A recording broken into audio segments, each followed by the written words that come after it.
So, nandito na tayo, no? Naghugas tayo ng chupon. Ayan. So, ito po yung ginagamit natin, no? Pang-sterilize. So, yung pangalan niya, BB Freeza.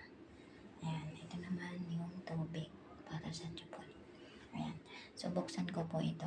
Pakita ko po sa inyo ang loob.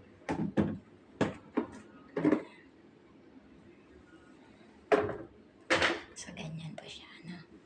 Ayan. Ilagay natin dito yung chupon. Ayan.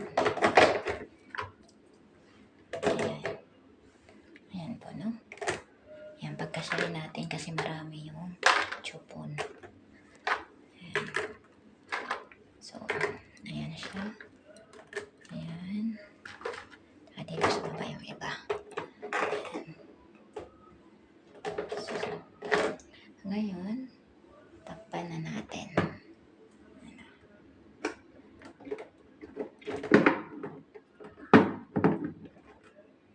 So, medyo na yung chupon.